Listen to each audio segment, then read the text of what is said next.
All right, we've seen how to find the probability of an intersection when the events are independent. All right, that's just the probability of A and B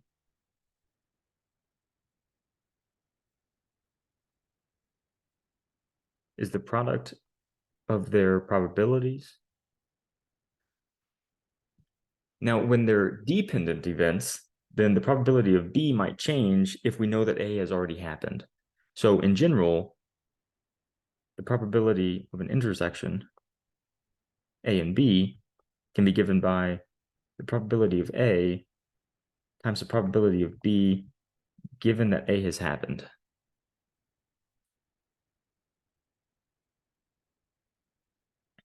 Let's see here. We have two examples. Let's think about both examples kind of together at first, and then we'll tackle each one.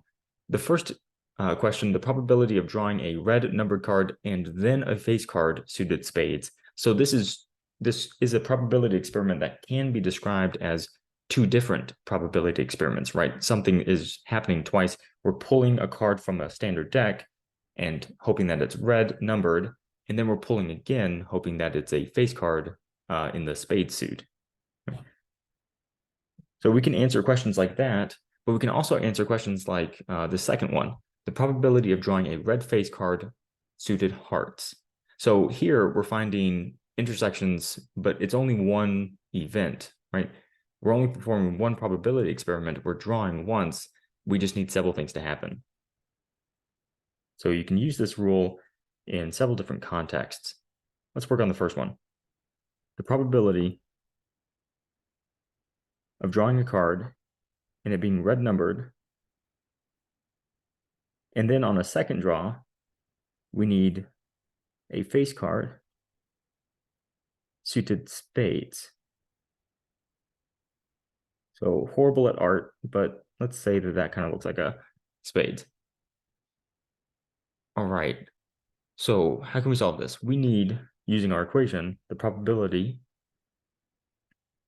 of it being a red numbered card multiplied by the probability of it being a face. Maybe I should just write it out. Face spades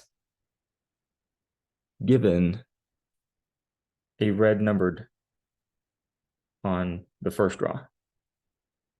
In fact, maybe I should say face spades on second. Okay.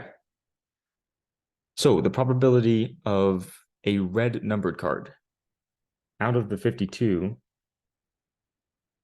there are 18 red numbered cards.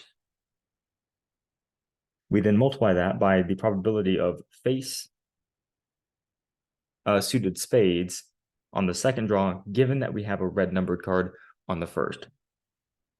So if you have a red numbered card on the first, on your second draw, there's only 51 cards in the deck. And because you drew a red numbered card, all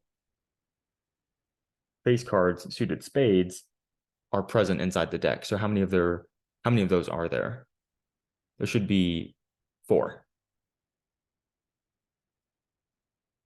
Okay, so when you multiply these two numbers, you're going to get about 2.715%. Okay, the second one, the probability of drawing a red face card suited hearts. So probability, red, face, and hearts.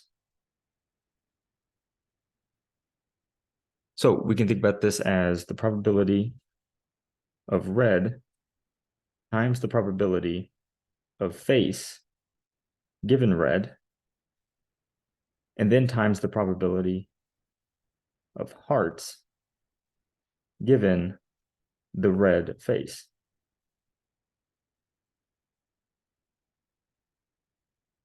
Okay, so probability of red. There's 26 red cards out of the 52. What is the probability of a face card given that it's red. So this is not a second draw. This is all in the same draw. So there's 26 red cards. And then what's the probability of it being a face? There's 8 face cards among the red cards. And then I need to multiply by, in fact, let me shift everything under its probability. So maybe it's a little bit more obvious. 8 face cards out of the 26 red. And then out of the red face cards, how many of those are there? There's 8. How many of them are hearts? There's 4. So notice we kind of have a pattern here.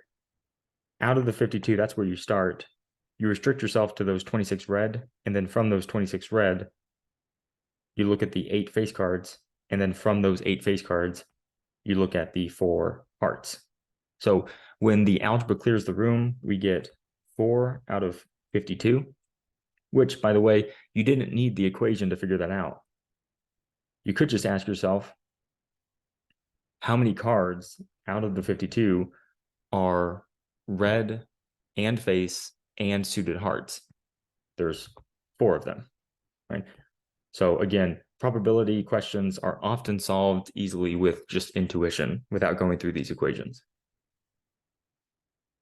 All right, 4 out of 52, if you simplify that, you get about 7.69%.